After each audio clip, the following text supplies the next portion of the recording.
నమస్తే welcome to Y news బులెటిన్లో ముందుగా హెడ్లైన్స్ చూద్దాం. ఆర్టిస్టిక్ రోలర్ స్కేటింగ్లో మెరుపు తీగ చైత్ర దీపిక పతకాలు సాధించిన క్రీడాకారిణి అభినందించిన అయ్యన్న పాత్రుడు. లొల్లలాకులను ఆధునీకరిస్తామన్న కొత్తపేట ఎమ్మెల్యే సెంట్రల్ డెల్టాకు సమృద్ధిగా సాగునీరు అందిస్తామని హామీ. అనకాపల్లి జిల్లాలో జనసేన జనవాహిని రాంబిల్లిలో వినతులు స్వీకరించిన ఎమ్మెల్యే. రాజమండ్రిలో క్రైస్తవ సంఘాలు శాంతి ర్యాలీ ప్రవీణ్ మృతిపై న్యాయ విచారణకు డిమాండ్. విజయనగరంలో రైల్వే స్టేషన్కి దగ్గరలో వెంకటలక్ష్మి థియేటర్ జంక్షన్ వద్ద ట్రైన్ పట్టాలు తప్పింది. ఎటువంటి ప్రాణ నష్టం జరగలేదు. చివరి 2 బోగీలు తప్పించి మిగతా ట్రైన్ పంపించే ఏర్పాటు చేస్తున్నారు.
చైత్ర దీపిక ఆర్టిస్టిక్ రోలర్ స్కేటింగ్లో మెరుపు తీగ. నర్సీపట్నానికి చెందిన చైత్ర దీపిక ఇటీవల తైవాన్లో జరిగిన భారత్ జట్టు తరపున ఆర్టిస్టిక్ రోలర్ స్కేటింగ్ ఓపెన్ కాంపిటీషన్లో అద్భుత ప్రతిభ కనబరిచింది. ఫెయిర్ చైత్ర దీపిక కైవల్య విభాగంలో బంగారు పథకంతో పాటు ఇన్లైన్ విభాగంలో కాంస్య పథకాన్ని సాధించింది. కపుల్ డ్యాన్స్ విభాగంలో రజత పథకం సాధించింది. స్కేటింగ్లో ప్రతిభ నైపుణ్యం ప్రదర్శించిన చైత్ర దీపికను శాసనసభాపతి చింతకాయల అయ్యన్న పాత్రుడు అభినందించారు.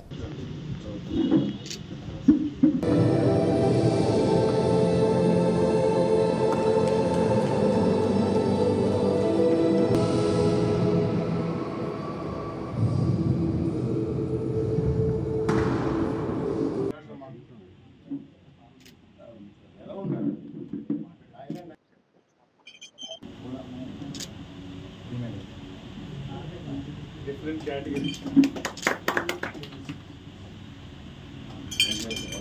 Sir. Every month Vijayawada coaching ఇస్తాం సార్ అందరి దగ్గర సార్. చాలా ఆనందంగా ఉంది.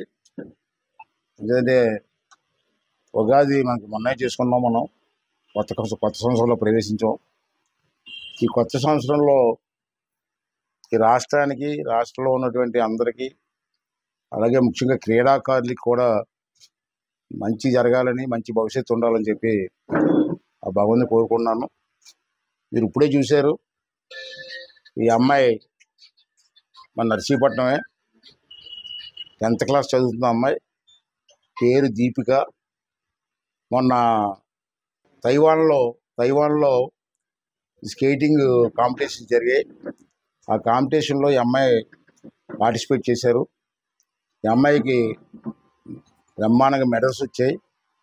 మన ఆంధ్రప్రదేశ్కి గర్వకారణం ఇది. ఆంధ్రప్రదేశ్లో మన నర్సీపట్నానికి కూడా గుర్తింపు. తైవాన్లో జరిగిన కాంపిటీషన్లో ఒక నర్సీపట్నం అమ్మాయి పార్టిసిపేట్ చేసి గోల్డ్ మెడల్ సంపాదించిందంటే మన ప్రాంతం వాళ్ళందరికీ కూడా గర్వకారణం. అందుకే నేను మొట్టమొదటిసారిగా విశాఖపట్నంలో బీచ్లో ఈ స్కేటింగ్ చూశాను. నేను విశాఖపట్నంలో అయితే నేషనల్ స్టేడియంస్ కూడా ఉన్నాయి, బ్రహ్మాండంగా చేస్తున్నారు. అది చూసిన తర్వాత గణబాబు గారని ఇప్పుడు ప్రస్తుతం Visakhapatnam MLA, national volleyball player అతను పిలిపించి మాట్లాడాను నేను. మన నర్సీపట్నంలో కూడా స్కేటింగ్ పెడితే ఎలాగ ఉంటుందని. అతని సలహా మీద అప్పుడు నర్సీపట్నంలో మన గవర్నమెంట్ హాస్పిటల్ ముందు స్కేటింగ్ రింగ్ ఏర్పాటు చేసి స్టేట్ వైడ్ కాంపిటీషన్స్ కూడా నర్సీపట్నం చేసాం బ్రహ్మాండంగా ఆ రోజుల్లో. తర్వాత ప్రభుత్వం మారింది. మరి గత ప్రభుత్వంలో పెద్దలకి ఆడుకుందాం అనుకున్నారు, ఆడే తప్పించి ఈ స్కేటింగ్లు అయ్యి ఆడలేదు, పూర్తిగా వదిలేశారు. స్పోర్ట్స్ పూర్తిగా సర్వనాశనం అయిపోయింది, స్పోర్ట్స్ డిపార్ట్మెంట్ అంతా కూడా. మళ్ళీ ఇప్పుడు చంద్రబాబు నాయుడు గారి నాయకత్వంలో స్పోర్ట్స్ డెవలప్ చేయాలని ఒక ఆలోచన చేస్తున్నాం. మొన్ననే చంద్రబాబు నాయుడు గారు కూడా అనౌన్స్మెంట్ ఇచ్చారు, విజయవాడలో ఇంటర్నేషనల్ స్టేడియం ఒకటి కట్టాలని చెప్పి నిర్ణయం తీసుకొని డబ్బులు కూడా శాంక్షన్ చేశారు. ఆ స్టేడియం కానీ వస్తే మన ఆంధ్ర రాష్ట్రంలో అన్ని క్రీడలకి మంచి కబడ్డీ ప్లేయర్స్ ఉన్నారు, వాలీబాల్ ప్లేయర్స్ ఉన్నారు, రన్నర్స్ ఉన్నారు, స్కేటింగ్ చేసే వాళ్ళు ఉన్నారు, షటిల్ ఆడే వాళ్ళు ఉన్నారు, మంచి మంచి ప్లేయర్స్ ఉన్నారు మనకి. వాళ్ళందరికీ కూడా గుర్తింపు వచ్చి స్పోర్ట్స్లో మన ఆంధ్ర రాష్ట్రానికి గుర్తింపు రావాలని చెప్పి నేను మనస్ఫూర్తిగా కోరుకున్నాను. ఆ ప్రజలందరూ కూడా సహకరించి ఈ స్పోర్ట్స్ డిపార్ట్మెంట్ని, క్రీడాకారులని ప్రోత్సహించవలసిన అవసరం కూడా ఉందని చెప్పి ఈ సందర్భంలో మనం చేస్తూ, ఆనాడు అపర భగీరథుడు కాటన్ మహాశయుడు నిర్మించిన లోల్ల లాకులు సెంట్రల్ డెల్టాకు సాగునీరు అందించడంలో ప్రధానమైనవి. శిథిలావస్థకు చేరిన ఈ లాకులను ఆధునీకరణ చేయాల్సిన అవసరం ఏమైనా ఉందని కొత్తపేట ఎమ్మెల్యే బండారు సత్యానందరావు అన్నారు. అంబేద్కర్ కోనసీమ జిల్లా ఆత్రేయపురం మండలం లొల్ల లాకుల వద్ద వాటర్ డిస్ట్రిబ్యూటరీ, సాగునీటి సంఘాల అధ్యక్షులతో సమావేశం నిర్వహించారు. గోదావరి సెంట్రల్ డెల్టా చైర్మన్ గుబ్బల శ్రీనివాస్, వైస్ చైర్మన్ కరుటూరి నరసింహారావు తదితరులు పాల్గొన్న ఈ సమావేశంలో ఎమ్మెల్యే సత్యానందరావు సాగునీటికి సంబంధించి పలు అంశాలపై సమీక్షించారు. ఈ సందర్భంగా ఆయన మాట్లాడుతూ, పారిశ్రామికంగా అభివృద్ధి లేని అంబేద్కర్ కోనసీమ జిల్లా వాసులంతా వ్యవసాయమే ఆధారంగా జీవిస్తున్నారన్నారు. వ్యవసాయాన్ని అభివృద్ధి చేసుకోవడానికి ప్రధానమైన లొల్లలాకుల ఆధునీకరణ కోసం నిధులు మంజూరు చేయాలని ఇప్పటికే ముఖ్యమంత్రి చంద్రబాబు, మంత్రి నిమ్మల రామనాయుడు దృష్టికి తీసుకెళ్లామని తెలిపారు. ఈ సందర్భంగా నాయకులు లొల్లలాకులను పరిశీలించారు. కాలక్రమేణా 150 సంవత్సరాల దగ్గర ఏర్పవుతోంది వ్యవస్థ వచ్చి. ఈ వ్యవస్థ క్రమేణా బలహీనపడతా ఉంది. ఈనాడు మన ప్రాంతంలోనే మనమే మన వ్యవస్థను దెబ్బతీసుకుని సాగునీరు అందివ్వలేని పరిస్థితి, త్రాగునీరు తాగలేని పరిస్థితి మనం తెచ్చుకున్నాం. దానివల్ల త్రాగునీరు పొల్యూడైంది, సాగునీరు ఈ టైలాండ్, అప్పలాండ్ ఈ సిస్టమ్స్ అన్ని దెబ్బతిని డీపీలు, స్లూయిస్లు, ఇవన్నీ లాకులు, చాంబర్స్ మొత్తం అన్ని వదిలేసాం. ఆక్రమణలు, ఎంక్రోచ్మెంట్స్, కాలువగట్లు, ఇదివరకు అంతా వ్యవస్థను కాపాడుకునేవారు. ఏటుగట్లు కాపాడుకునేవారు, కాలువగట్లు కాపాడుకునేవారు, డ్రైన్ గట్లు కాపాడుకునేవారు. ఈ డ్రైన్లు ఎలా మురికి కాలువలు అయ్యాయి, కాలువలు కూడా మురికి కాలువలు అవుతా ఉన్నాయి. సిస్టమే దెబ్బతినే పరిస్థితి వస్తుంది. పూడికలు పోయి డీసిల్టింగ్ చేయాలి, కెనాల్స్ అన్ని. వీటన్నిటి మీద కూడా దృష్టి సారించాలంటే నిధులు కావాలి. దాని గురించే ముఖ్యమంత్రి గారిని కోరడం జరిగింది, జలవనరుల శాఖ మంత్రి వారిని కోరడం జరిగింది, జిల్లా ఇన్ఛార్జి మంత్రి గారు చెప్పడం జరిగింది. నేను శాసనసభ్యుడికి వచ్చిన తర్వాత నాకున్న ఏదో 4 సార్లు అనుభవం, ఈ అనుభవం అనే లేదా సుదీర్ఘకాలం రాజకీయాల్లో 40 సంవత్సరాలుగా ఉండడం అనే నాకున్న అనుభవంతో ఈ జిల్లా ఇడిపోయింది. ఈ జిల్లాకి వేరే అవసరం ఏమి లేదు, ఇక్కడ వ్యవసాయ ఆధారం తప్ప ఏమీ లేదు. రాజమండ్రి వెళ్తే టౌన్స్ లేదా అక్కడ పరిశ్రమలు, రకరకాలైన సంస్థలు, రకరకాలైన అవకాశాలు ఉన్నాయి నిధులు రావడానికి. గనులు లేకపోతే ఒకటి. అదే మన కాకినాడ వెళ్తే అక్కడున్న వనరులు అక్కడ ఉన్నాయి. అదే అక్కడ పోర్టులో లేకపోతే రైల్వే స్టేషన్స్ ఏమిటి, ఒక ఎయిర్పోర్ట్లో ఏమిటి అభివృద్ధి చేసుకునే పరిశ్రమలు ఏమిటి ఉన్నాయి ఒక సంస్థలో. కానీ అదే అమలాపురం మన కోనసీమ జిల్లాకు వచ్చేటప్పటికి ఆ రకమైన పరిస్థితులు లేవు. వ్యవసాయం తప్పితే ఇంకో పని లేదు మనకి. దానికి తగ్గట్టుగా ఈ జిల్లాకి టూరిజాన్ని ముందుకు తీసుకెళ్లాలని ప్రమోట్ చేయడం జరిగింది. మనకి టూరిజం అందాలు ఉన్నాయి, కేరళను మించిన మంచి అందాలు ఉన్నాయి. టూరిజంగా దీన్ని ప్రత్యేకమైన దృష్టి పెట్టి ప్రాంతాన్ని టూరిజం, ఎకో టూరిజం, దాంతోపాటు టెంపుల్ టూరిజం, మంచి టెంపుల్స్ అన్నీ ఉన్నాయి మన కోనసీమలో. ఈ టెంపుల్స్, ఈ ప్రకృతి, ఈ కెనాల్స్, ఈ సీషోర్స్ ఇవన్నీ యూజ్ చేసుకుని టూరిజాన్ని అట్రాక్ట్ చేస్తే వ్యవసాయం, టూరిజం రెండు ప్రధానంగా తీసుకుంటే ఇక్కడ ఉన్నటువంటి వాణిజ్య పంటలు కానీ, హార్టికల్చర్ పంటలు కానీ రకరకాలు ఉన్నాయి. కోకోని రకరకాల కొత్త అన్ని తీసుకెళ్తా ఉన్నారు. ఇటువంటి మనకైతే పామాయిల్ సూట్ అవుతుంది, కానీ పామాయిల్ కూడా చాలా బాగుంది. ఇప్పుడు పామాయిల్ కూడా పెద్ద ఎత్తున ప్రమోట్ చేస్తూ ఉన్నారు. క్రైస్తవులకు క్రైస్తవ సంఘాలకు రక్షణ కల్పించాలని కోరుతూ రాజమహేంద్రవరంలో పాస్టర్ ఫెలోషిప్ ఆధ్వర్యంలో అన్ని క్రైస్తవ సంఘాలతో శాంతి ర్యాలీ నిర్వహించారు. రాజమండ్రి ఏవి అప్పారావు రోడ్ నుండి శాంతి ర్యాలీ బయలుదేరి ఏవి అప్పారావు రోడ్డు, గోరక్షణపేట, జాంపేట, దేవి చౌక్ మీదుగా సబ్ కలెక్టర్ కార్యాలయం చేరుకుని ఆర్టీఓకు వినతి పత్రం సమర్పించారు. ఈ సందర్భంగా రాజమండ్రి పాస్టర్ ఫెలోషిప్ నాయకులు bishop doctor K Pratap Sinha, reverend doctor K Sudheer Kumar తదితరులు పాల్గొన్నారు. రాజమహేంద్రవరం రూరల్ కొంతమూరు నుండి దివాన్ చెరువు వైపు వెళ్లే నేషనల్ హైవే దగ్గర లభించిన ప్రముఖ క్రైస్తవ నాయకులు దైవజనులు డాక్టర్ ప్రవీణ్ పగడల మృతిపై నిష్పక్షపాతంగా విచారణ జరిపించాలని డిమాండ్ చేశారు. ఆయన మరణంపై క్రైస్తవ సమాజానికి ఉన్న అనుమానాల్ని నివృత్తి చేసి రహస్యాలను శోధించి ఆయన మరణానికి గల నిజమైన కారణాలపై స్పష్టత ఇవ్వాలని పోలీస్ శాఖను ప్రభుత్వాన్ని కోరారు. కానీ వాటి వెనుక ఎన్నో మాకు అనుమానాలు ఉన్నాయి. ఇప్పటి వరకు పోలీస్ శాఖ నుంచి కూడా సరైన వివరణ ఇంకా ఇవ్వలేదు. మేము కనిపెట్టుకుంటూ ఉన్నాం. అయితే ఒకటి ఏమిటి అంటే ఎంతో కాలముగా క్రైస్తవులపై అనేక దాడులు జరుగుతూ ఉన్నాయి. ఈ యొక్క దాడులను ఆపు చేయాలని ఈ దినాన్ని మేము ప్రభుత్వాన్ని డిమాండ్ చేస్తూ ఉన్నాం. సంఘములు అదేవిధంగా చర్చెస్ అన్నీ కూడా క్షేమకరంగా ఉండాలి. ఈ దినాల్లో అనేకమైన చర్చెస్ని కూలగొట్టడానికి కూడా అనేక శక్తులు ప్రయత్నం చేస్తూ ఉన్నాయి. వీటిని అరికట్టాలని ఈ దినాన్ని మేము కోరుతూ ఉన్నాం. మరి ముఖ్యంగా నిజాలు అన్నీ కూడా బయటికి రావాలని, పగడాల ప్రవీణ్ కుమార్ గారి యొక్క మరణం వెనుక ఉన్న ఆ యొక్క నిజాలన్నీ బయటికి రావాలని ఈ దినాన్ని మేము డిమాండ్ చేస్తూ ఉన్నాం. చాలా డీప్గా అదేవిధంగా కరెక్ట్గా ఈ యొక్క ఇన్వెస్టిగేషన్ జరిగించబడాలని ఇక దినాన్ని మేము డిమాండ్ చేస్తూ ఉన్నాం. అదేవిధంగా మీడియా వారికి అందరికీ హృదయపూర్వక వందనాలు. దయచేసి మీడియా వారు కూడా దయచేసి మీరు మమ్మల్ని ప్రోత్సహించాలని, ఈ యొక్క ర్యాలీని మీరు ప్రోత్సహిస్తున్నందుకు వందనాలు తెలియపరుస్తూ ఉన్నాం. Thank you so much.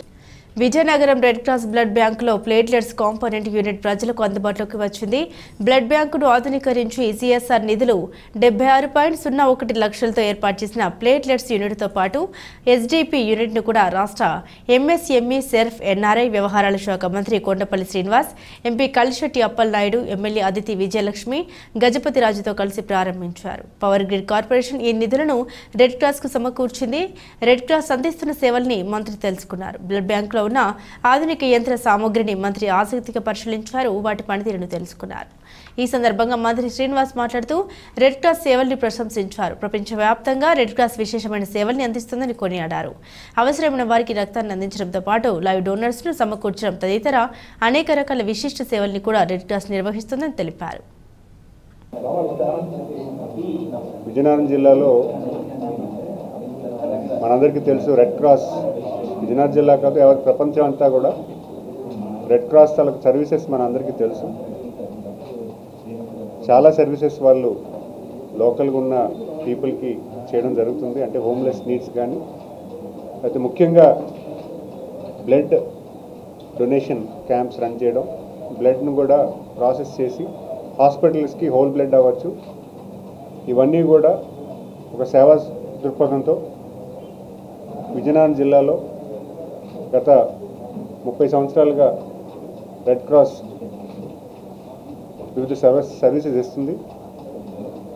1419లో కూడా గౌరవ అప్పటి కేంద్ర మంత్రులు శ్రీ పోసిపాటి అశోక్ గజపతిరాజు గారు ఇక్కడ వీళ్ళకి ప్రత్యేకించి స్థలం కేటాయించి బిల్డింగ్ కూడా కట్టుకునేదానికి అవకాశం కల్పించారు. ఈరోజు హోల్ బ్లడ్ కాకుండా కాంపోనెంట్ బ్లడ్ బ్యాంక్ కూడా చేయడానికి ఈరోజు పవర్ గ్రిడ్ సహకారాలతో వాళ్ళు కూడా స్వచ్ఛందంగా వచ్చి చాలా డొనేట్ చేసి సుమారు 70 లక్షలు డొనేట్ చేసి పవర్ గ్రిడ్ సహకారంతో ఈరోజు కాంపోనెంట్ బ్లడ్ బ్యాంక్ కూడా ఈరోజు పెట్టుకోవడానికి చేసినట్టు రెడ్ క్రాస్. ఈరోజు బ్లడ్ అవసరం అనేది చాలామందికి అవసరం ఉంది. ఎందుకంటే తలసీమియా పేషెంట్స్ కూడా మనకి రోజు రోజుకి పెరుగుతున్నారు. వాళ్ళకి రెగ్యులర్గా బ్లడ్ కావాలి కనుక బ్లడ్ డొనేషన్ అనేది పెద్ద ఎత్తున మీరు కూడా ఒక ఈవెంట్ కింద తీసుకోవాలి. ప్రతి ఒక్కరు కూడా మన జిల్లాలో తీసుకొని దాన్ని ముందుకు తీసుకువెళ్ళాలి. ఇక్కడ రెడ్ క్రాస్ అవ్వచ్చు, రోటరీ అవ్వచ్చు, లేకపోతే గవర్నమెంట్ బ్లడ్ బ్యాంక్స్ అవ్వచ్చు, వీళ్ళందరూ కూడా వాలంటరీగా మన తాలూకా బ్లడ్ బ్యాంక్ని పెంచి అవసరమైనప్పుడు వెంటనే ఇచ్చేదానికి చేస్తున్నారు. సో బ్లడ్ డొనేషన్ కూడా మీరు పెద్ద ఎత్తున ప్రతి ఒక్కరు కూడా ఈరోజు అర్బన్లో బ్లడ్ డొనేషన్ ఉంది, కానీ రూరల్లో కొంచెం మోటివేషన్ చేయాలి. రూరల్లో అయితే గ్రామాల్లో కొంచెం అపోహలు ఉన్నాయి, బ్లడ్ డొనేట్ చేస్తే నీరసం అయిపోతామని, ఆరోగ్యం పాడవుతుందని. అలాంటి అపోహలు తొలగించుకొని బ్లడ్ ఖచ్చితంగా 3 నెలల్లో ఒకసారి ఇస్తే వాళ్ళకి మళ్ళీ ఆరోగ్యమైన బ్లడ్ క్రియేట్ అవుతుంది కాబట్టి ఖచ్చితంగా వాళ్ళ ఒంటికి మంచిది. అది మనం అవేర్నెస్ క్రియేట్ చేసి ఎక్కువ డొనేషన్స్ కలెక్ట్ చేయాలి. మరి ఈరోజు రెడ్ క్రాస్ వాళ్ళకి ప్రత్యేకించి అభినందనలు తెలియజేసుకుంటూ, జనవాహిని జనసేన ప్రజా సమస్యల పరిష్కార వేదిక ఇది. మీ సమస్యకు పరిష్కార మార్గం చూపుతామంటున్న అనకాపల్లి జిల్లా ఎలమంచిలి శాసనసభ్యులు సుందరపు విజయ్ కుమార్ రాంబిలి మండలం వెంకటాపురం క్యాంప్ ఆఫీసులో నిర్వహించిన జనవాహినికి విశేష స్పందన లభించింది. సమస్యల దొంతర ఎమ్మెల్యే దృష్టికి తీసుకొచ్చిన సమస్యల్ని పరిష్కరించాలని కోరారు. జనవాహిని కార్యక్రమంలో వ్యక్తిగతంగా కంటే సామాజికంగా ఎక్కువ వినతులు అందడం విశేషం. ఆర్జీలు స్వయంగా ఎమ్మెల్యే సుందరపు అందుకొని పరిష్కార మార్గాన్ని కూడా అక్కడి అధికారులతో మాట్లాడి వెంటనే పరిష్కారం చేయడం జరిగింది. ఈ సందర్భంగా శాసనసభ్యులు సుందరపు మాట్లాడుతూ కూటమి ప్రభుత్వంలో ప్రజలకు ఎటువంటి సమస్య రాకూడదని, సమస్య అనేది ఉంటే వెంటనే పరిష్కారం చేసేందుకు ప్రయత్నం చేయడం జరిగింది. ఈ కార్యక్రమంలో దినబాబు, నూకన్న ద్వారా, ఎంపీటీసీ సన్యాసిరావు, మహిళా అధ్యక్షురాలు వడ్డీ దాసు, కూటమి నాయకులు, కార్యకర్తలు, సర్పంచ్లు, ఎంపీటీసీలు, వచ్చారు సర్పంచ్లు, ఎంపీటీసీలు, వివిధ శాఖల అధికారులు పాల్గొన్నారు.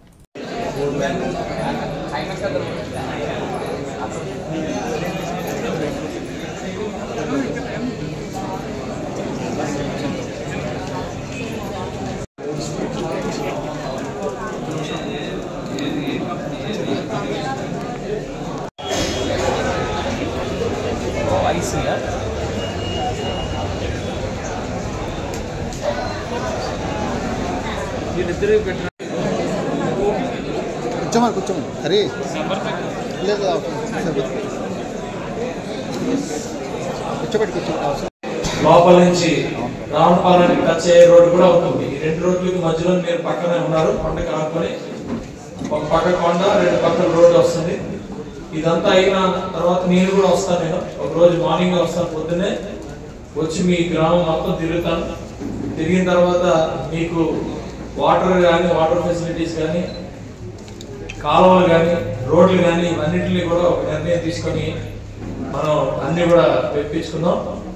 అలాగే మీకు కావాల్సిన ఫెసిలిటీస్ అక్కడ ఏమున్నాయి ఇవన్నీ కూడా చూసుకొని అదంతా కూడా అభివృద్ధి చేసుకుందాం అని చెప్పి మీ అందరికీ తెలియజేసుకుంటూ త్వరలో నేను ఈ రోజు మరి ఎస్సీజెడ్ కాలనీ వెళ్ళాను. అలాగే ఏ రోజు పొద్దున్న వస్తానో తెలియదు, వస్తాను, వచ్చి అన్ని కూడా చూసుకుంటాను.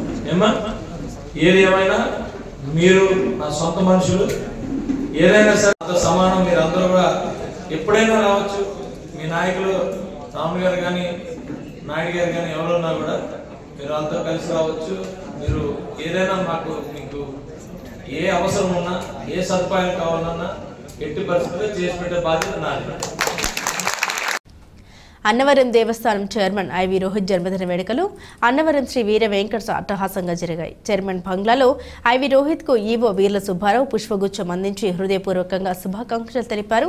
అనంతరం దేవస్థానం ఉద్యోగులు, గ్రామస్తులు, అభిమానులు అధిక సంఖ్యలో బంగ్లాకు తరలివచ్చి చైర్మన్ ఐవి రోహిత్ కు జన్మదిన శుభాకాంక్షలు తెలిపారు. ఈ సందర్భంగా పేదలకు దుప్పట్లు, అన్నదానం మరియు శాంతివర్ధిని, మానసిక వికలాంగుల విద్యార్థులకు స్వీట్లు, పండ్లు పంపిణీ చేశారు. ఈ కార్యక్రమంలో చైర్మన్ సిసి అత్తి సత్యబాబు, గంట విష్ణు, వీర్ల సూరిబాబు అభిమానులు పాల్గొన్నారు.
తొందరగా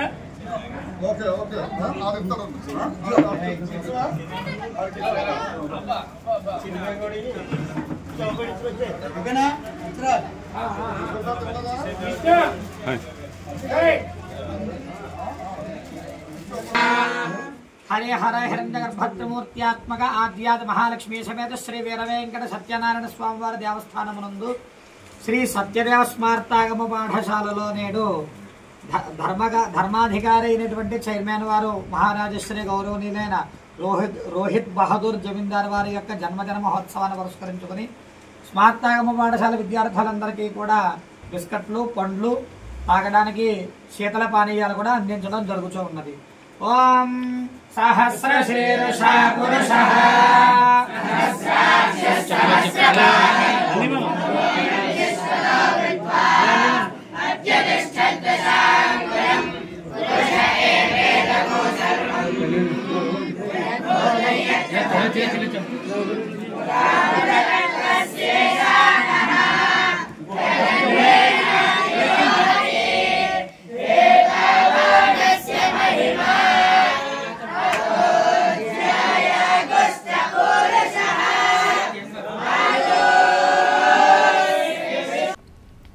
నార్మల్ డెలివరీ ఉత్తమం అంటున్నారు గైనకాలజిస్టులు. నార్మల్ కాన్పు తల్లి బిడ్డలకు ఎంతో శ్రేయస్సు అని, అందుచేత 1-2 రోజులు నొప్పులు ఓర్చుకుంటే గర్భిణీ స్త్రీలకు ఫ్రీ డెలివరీ సాధ్యమవుతుందని తుని ఏరియా ఆసుపత్రి గైనకాలజిస్టులు అన్నారు.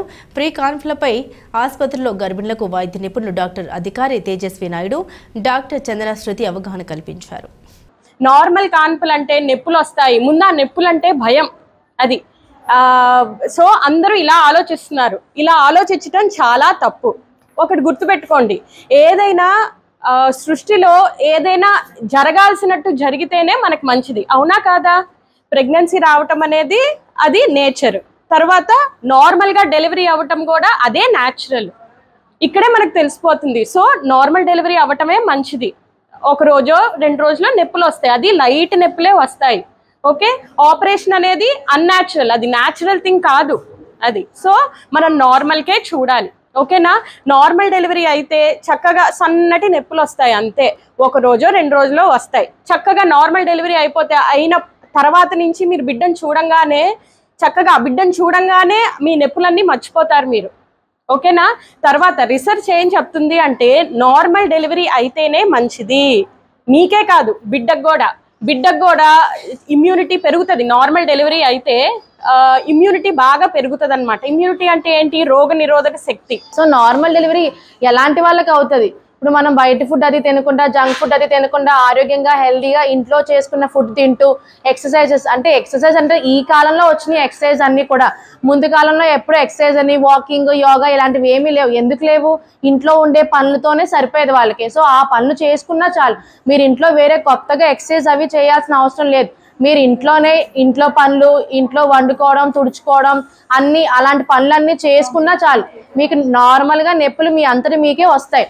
ఇప్పుడు ఎవరికి నొప్పులు ఎందుకు రావట్లేదు అంటే అందరూ కూడా ఏదో ఒక కాంప్లికేషన్తో బెడ్ రెస్ట్లో ఉండడం వల్ల. సో కాంప్లికేషన్స్ ఎందుకు వస్తున్నాయి? ముందు నుంచి మన హెల్త్ మీద జాగ్రత్త లేక మనకి కాంప్లికేషన్స్ వల్ల 3వ నెల నుంచి 4వ నెల నుంచి బెడ్ రెస్ట్లో ఉండడం వల్ల ఈ పనులు అవి ఏమీ చేయలేక, ఎక్సర్సైజ్లు అవి ఏమీ చేయలేక నార్మల్గా నొప్పులు రావట్లేదు. సో అందుకని ఆపరేషన్లు పడుతున్నాయి. ఇప్పుడు కొంచెం కష్టం లేకుండా ఆపరేషన్ అయిపోతుంది అని మీరు అనుకోవచ్చు. కానీ నార్మల్ డెలివరీ అయితే గనక మీకు అప్పుడే నొప్పులు ఒక 24 గంటలు 48 గంటలు నొప్పి ఉంటుంది. కానీ దాని తర్వాత అంతా కూడా చాలా సుఖంగా ఉంటుంది. ఆపరేషన్ వల్ల చాలా నష్టాలు ఉంటాయి. అలాగే నార్మల్గా అవ్వాలనే మీరు కూడా దృఢంగా ఉండాలి. ఫస్ట్ నుంచి కూడా భయపడి ఆపరేషన్కి అనుకుంటే ఈ కాంప్లికేషన్స్ అన్నీ కూడా మీరు ఫేస్ చేయని మాట్లాడతారు.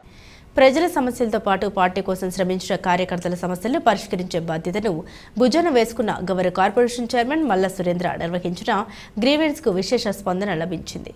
అనకపల్లి మాజీ ఎమ్మెల్యే పీల గోవింద సత్యనారాయణ క్యాంపు కార్యాలయంలో నిర్వహించినటువంటి గ్రీవెన్స్లో ప్రజా వినతులు స్వీకరించిన మల్ల సురేంద్ర అన్ని సమస్యల్ని పరిష్కరిస్తామన్నారు.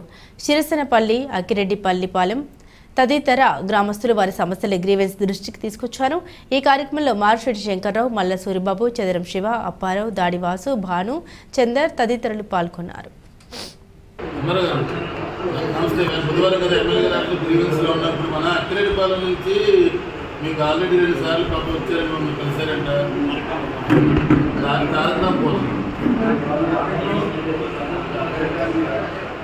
ఏంటి ప్రాబ్లం ఏంటి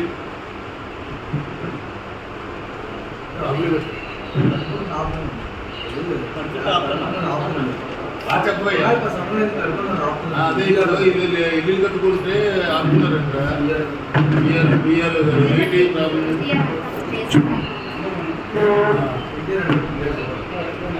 సార్ అది ఎన్టీఆర్ అంటే పేషెంట్ ఇప్పటికీ 2 సార్లు వెళ్ళి మనకి ఆర్డర్ ఇచ్చారు పాపం ఎమ్మెల్యే గారు నేను అన్నా సరే ఊరుకునేది బిఆర్ఓ తరానంటే బిఆర్ఓ గారు ఏమంటే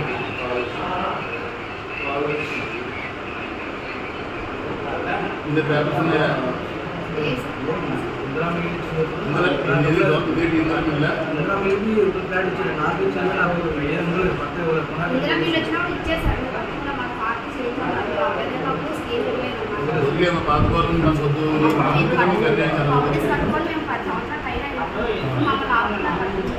అదే సార్ ఇప్పుడు వాళ్ళు ఇల్లు కట్టుకుంటే ఆపుతున్నారంట అది ఆల్రెడీ జాతీయ ఎందుకంటే మిగిలిందంట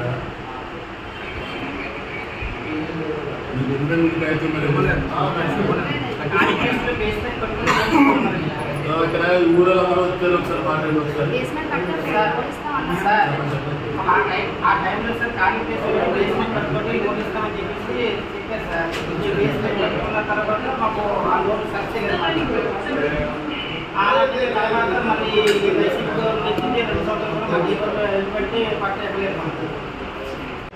వీళ్ళైతే 100% పేదవాళ్ళు 4 పేరు ఇల్లు ఏమీ లేవు 4 పేరు ఇల్లు ఏమీ లేవు మీరు ఒకసారి వీఆర్ఓ ఫోన్ చేసి చెప్పండి విజయనగరం జిల్లా పోలీసులు గంజాయి స్మగ్లర్లపై ఉక్కుపాదం మోపుతున్నారు. అయినా అక్రమార్జన రుచి మరిగిన స్మగ్లర్లు నేర ప్రవృత్తిని వీడడం లేదు. పోలీసుల కన్ను గప్పి గంజాయిని రాష్ట్ర సరిహద్దులు దాటి ఉంచేందుకు వెనకాడడం లేదు. తాజాగా రామచంద్రపురం పోలీసులు 147 కిలోల గంజాయిని పట్టుకున్నారు. 4 ముద్దాయిల్ని అదుపులోకి తీసుకున్నారు. గంజాయిని రవాణా చేస్తున్న కారును సీజ్ చేశారు. ఇందుకు సంబంధించిన వివరాలను వెల్లడించారు జిల్లా ఎస్పీ వకుల్ జిందాల్. ఈ కేసులో క్రియాశీలకంగా వ్యవహరించిన Bobbili DSP Bhavya Reddy, CI Narayana Rao, SI Prasad రావులను అభినందించి పత్రాలు అందించారు. 10వ తారీఖు అంటే 10th ఫిబ్రవరి మనకి ఒక డస్టర్ కార్ కొట్టక్కి చెక్ పోస్ట్ దగ్గర దొరికింది. ఆ డస్టర్ కార్ కొట్టక్కి చెక్ పోస్ట్ నుంచి అరౌండ్ 100 మీటర్ డిస్టెన్స్ మీద కొంతమంది అక్కడ వదిలేసి వెళ్ళిపోయారు. మన వాళ్ళు అక్కడ వెళ్ళి చెక్ చేస్తే ఆ బండిలో 147 kgs గాంజా ఆ కార్లో మనకి దొరికింది. సో ఆ రోజు ఇది మనకి బ్లైండ్ కేస్, అంటే ఇది కార్ ఎవరిది ఏంటి ఎవరు తీసుకొచ్చారు అనేది మనకి ఆ రోజు ఏం తెలియలేదు. సో ఏదైతే మనకి ఆ రోజు క్లూస్ ఉన్నాయో దాన్ని బట్టి కంటిన్యూస్గా ఎఫర్ట్స్ పెట్టడం జరిగింది, కంటిన్యూస్గా ఇన్వెస్టిగేషన్ చేయడం జరిగింది. సో అదే ఆ కార్ని అలానే వదలకుండా, ఆ కేసును అలానే వదలకుండా టెక్నికల్ ఇన్వెస్టిగేషన్ చేశారు టెక్నాలజీ యూజ్ చేసి. దాన్ని బట్టి ఫస్ట్ మనం ఈరోజు ఈ కేసులో 4 ముద్దాయిలని మనం అరెస్ట్ చేయడం జరిగింది. సో అక్కడ ఉన్న సిడిఆర్, టవర్ డంప్ అండ్ కారులో ఏదైతే డాక్యుమెంట్స్ ఉన్నాయో దాన్ని బట్టి ఇన్వెస్టిగేషన్ చేసి 4 ముద్దాయిలని మనం ఈరోజు అరెస్ట్ చేయడం జరిగింది. దాంట్లో 3 ముద్దాయిలు అనంతపురం మండల్ విశాఖపట్నం డిస్ట్రిక్ట్ సంబంధించి వాళ్ళు కార్ రిపేర్ పనులు చేస్తుంటారు. అదేవిధంగా ఒక ముద్దాయి ముంచింపుట్ మండలం ఏఎస్ఆర్ డిస్ట్రిక్ట్ సంబంధించి బాలరాజు అనే అతను. ఈ 4ని అరెస్ట్ చేయడం జరిగింది. సో దీంట్లో జరిగింది ఏంటంటే A1 ఎవరైతే శెట్టి ఉమామహేశ్వరరావు అని ఉన్నాడు, హుస్సేన్ అనే అతను రిపీటెడ్ అఫెండర్, అతను నోన్ గాంజా అఫెండర్. అతను అనంతగిరి మండలంలో ఉంటారు. అదేవిధంగా విశాఖపట్నం సిటీ ఎంపీపీ కాలనీలో అతను ఉంటాడు. దాని మీద ఫర్దర్ ఇతనికి ఏమేమి అసెట్స్ ఉన్నాయి, ఇతని ఫ్యామిలీకి ఏమేమి అసెట్స్ ఉన్నాయి అవి కూడా ఫ్రీజ్ చేయడం జరుగుతుంది. ఇతను ఆల్రెడీ జైల్లో ఉన్నాడు. ఇతనిని పీటీ వారెంట్ మీద ప్రొడ్యూస్ కూడా చేయడం జరుగుతుంది. సో బులెటిన్ ముగించే ముందు హెడ్లైన్స్ మరోసారి. ఆర్టిస్టిక్ రోలర్ స్కేటింగ్ లో మెరుపుతీగ చైత్ర దీపిక, పథకాలు సాధించిన క్రీడాకారిని అభినందించిన అయ్యన్న పాత్రుడు. లొల్లలాకులను ఆధునీకరిస్తామన్న కొత్తపేట ఎమ్మెల్యే, సెంట్రల్ డెల్టాకు సమృద్ధిగా సాగునీరు అందిస్తామని హామీ.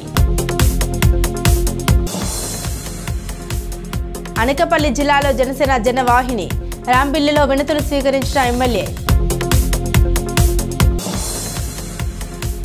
రాజమండ్రిలో క్రైస్తవ సంఘాలు శాంతి ర్యాలీ. ప్రవీణ్ మృతిపై న్యాయ విచారణకు డిమాండ్. ఇవే బులెటిన్ అప్డేట్స్. మరిన్ని అప్డేట్స్ కోసం చూస్తూనే ఉండండి వై న్యూస్.